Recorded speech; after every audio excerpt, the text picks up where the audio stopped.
नमस्कार, स्वागत है आपका हमारे इस यूट्यूब चैनल पर। मैं मुनमुन श्रीवास्तव आपका हार्दिक अभिनंदन करता हूं। दिल्ली विश्वविद्यालय में दाखिले अब सब अपने अंतिम चरण पे हैं, जहां एक तरफ रेगुलर कॉलेजेस में मॉप अप राउंड के एडमिशन चल रहे हैं, वहीं एनसी वेब यानी non collegiate women's education board ने अपना लास्ट राउंड निकाला है।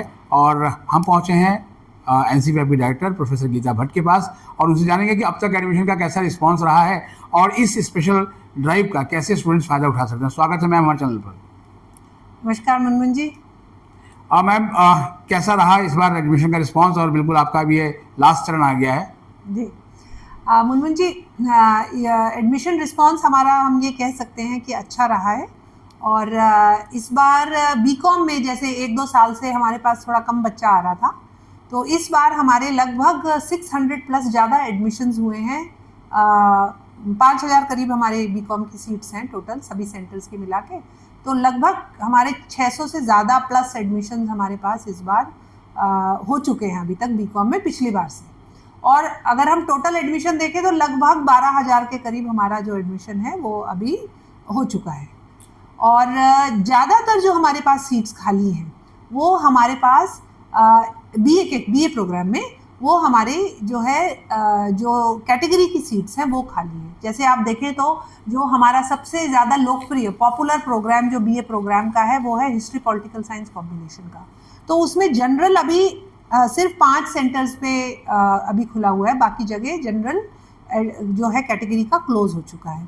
और ऐसे ही एससी कैटेगरी भी जो है वो 6 जगह पे ओपन है, बाकी जगह एससी कैटेगरी इस पर्टिकुलर कॉम्बिनेशन के लिए जो सबसे ज़्यादा लगभग सभी सेंटर्स में चलता है हिस्ट्री पॉल साइंस का, वो क्लोज हो चुका है। लेकिन बाकी कैटेगरीज हैं उनके लिए अभी हमारा एडमिशन ओबीसी के लिए, एसटी के लिए, पीडब्ल्यूडी के लिए, ईडब्ल्यूएस के लिए हमारा ज़्यादातर में एडमिशन ओपन है। सभी जो हमारे पास 8 कॉम्बिनेशंस चलते हैं उन सभी। और बीकॉम में हमारे पास अभी भी सीट्स हैं। बीकॉम में जो है हमारे पास जनरल में जो है 7 सेंटर्स हैं जहां जनरल में हमारा एडमिशन क्लोज हो चुका है, लेकिन बाकी जगह अभी भी हमारा एडमिशन ओपन है। और एससी में भी हमारा 4 जगह एडमिशन जो है वो एससी सीट्स का क्लोज है, लेकिन बाकी जगह बीकॉम में अभी भी ओपन है। और बाकी कैटेगरीज के लिए तो ओपन ही है, एसटी के लिए, ओबीसी के लिए और पीडब्ल्यूडी के लिए और ईडब्ल्यूएस के लिए। जनरली सभी में अभी भी एडमिशन जो हमारा, और ये भी ध्यान रखें सभी जो इस चैनल को देख रहे हैं कि ये हमारा लास्ट राउंड है अभी। तो जिन भी बच्चियों ने अभी फॉर्म भर लिया है, क्योंकि फॉर्म भरने की ये जो स्पेशल राउंड है इसमें फॉर्म भरने की डेट पूरी हो चुकी है और कल जो है 12 तारीख लास्ट डेट है, 12 सितंबर फीस भरने की। उसके बाद फिर बच्चे रात को वही 12 बजे तक, हाँ जी बिल्कुल 11:59 तक जो है वो पोर्टल ओपन रहता है। तो बच्चे अपनी फीस 12 सितंबर तक भर सकते हैं और एडमिशन ले सकते हैं। तो मैम ये एडमिशन लेने के तुरंत बाद उन्हें अपने सेंटर पर पहुंचना पड़ेगा, क्या करना है? हाँ बिल्कुल, जैसे जो भी बच्चे एडमिशन लेंगे, क्योंकि क्लासेस शुरू हो चुकी हैं पिछले हफ्ते से, तो जो भी बच्चा एडमिशन लेगा वो तुरंत जैसे जो भी सेंटर है, सैटरडे सेंटर है, संडे सेंटर है, वहाँ वो अगले जो आने वाला सैटरडे सेंटर है, सैटरडे संडे है, यानी कि 13 और 14 तारीख को, उसमें वो जाए अपने सेंटर पे और अपनी क्लासेस अटेंड करनी शुरू करे। और बाकी वहाँ जो बाकी अपना नाम लिखवाना या जो भी इस तरह की वो है डिटेल्स हैं वो सेंटर्स पे जाके। एक और सवाल भी है मैम आपके एनसी वेब के स्टूडेंट जिनका एडमिशन अभी होगा, तो उनकी जो अटेंडेंस है वो उसी दिन से काउंट होगी जिस दिन पहुंचेंगे? हाँ जी, लेकिन अभी हमारा लास्ट वीक से ही शुरू हुआ है, तो अभी आप ये लगा लीजिए कि ज़्यादा कोई दिक्कत नहीं आएगी उन बच्चों को, और इतना कोई मिस नहीं हुआ है उनका अभी। अच्छा, आपके सेंटर पे जिन बच्चों का एडमिशन पहले राउंड्स में हुए हैं और अभी ड्यू में रेगुलर में मॉप अप राउंड चल रहा है, तो उनका कहना है कि अगर मॉप अप में उनको सीट मिल जाती है तो क्या एनसी वेब की जो उनकी फीस है वो वापस हो जाएगी? बिल्कुल वापस हो जाएगी। जब वो अपना एडमिशन कैंसिल करेंगे तो वो जो है सीट जो उनकी फीस है वो वापस हो जाएगी, कोई दिक्कत नहीं है जी। और एक चीज़ और भी जानना चाहते हैं आपके स्टूडेंट्स मैम जिन्होंने एनसी वेब में एडमिशन लिया है कि क्या एनसी वेब में कुछ प्लेसमेंट फेयर वगैरह भी होते हैं? जी, हमने एक्चुअली प्लेसमेंट फेयर एक बार बहुत ही सक्सेसफुल प्लेसमेंट फेयर हम दिल्ली यूनिवर्सिटी में दिल्ली यूनिवर्सिटी कॉन्फ्रेंस सेंटर में करा चुके हैं, जहां हमारे पास लगभग 3500 बच्चे का फुटफॉल हुआ था 2 दिन के अंदर। 2020 में हमने कराया था और बड़ा अच्छा सक्सेसफुल रहा था, जिसमें लगभग 38 कंपनीज आई थी।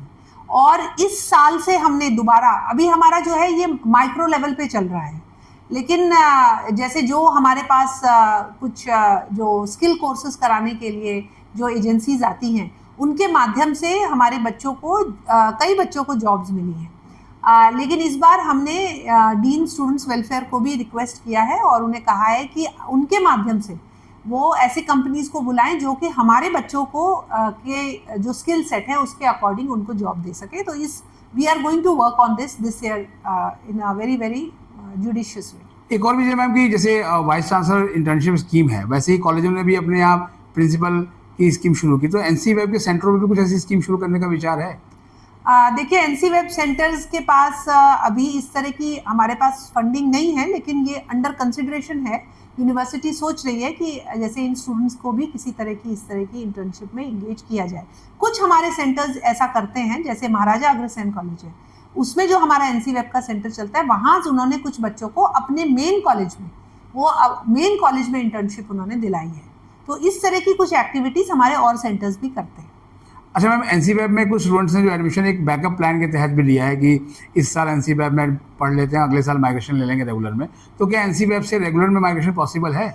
जी हाँ, एनसी वेब से भी रेगुलर में माइग्रेशन पॉसिबल है और रेगुलर से भी एनसी वेब में माइग्रेशन पॉसिबल है, क्योंकि कुछ बच्चों ने इस साल एनसी वेब से रेगुलर में माइग्रेशन लिया है। तो हमारे पास 2 ऐसे भी केसेस आए जहाँ रेगुलर से बच्चे ने एनसी वेब अच्छा, मतलब रेगुलर छोड़ के वो आए एनसी वेब में माइग्रेशन लिया। तो दोनों तरह से पॉसिबल है, कोई दिक्कत नहीं। एक और भी चीज़ है मैम कि जैसे यहाँ स्टूडेंट्स पूछते हैं कि जैसे रेगुलर कॉलेज में फ्रेशर पार्टीज होती हैं और तो एनसी वेब में भी जब वो एडमिशन लेते हैं तो उनको भी ऐसी चीज़ देखने को मिलती है? हाँ बिल्कुल, उनका ओरिएंटेशन प्रोग्राम होता है और उस ओरिएंटेशन प्रोग्राम में जिसे आप वहाँ रेगुलर में उसे फ्रेशर्स पार्टी कहते हैं, लेकिन यहाँ उसको हम ओरिएंटेशन प्रोग्राम कहते हैं। तो ये ओरिएंटेशन प्रोग्राम उन स्टूडेंट्स का बिल्कुल होता है, which is on the same lines. आप ये कह सकते हैं it is somewhat like a freshers welcome.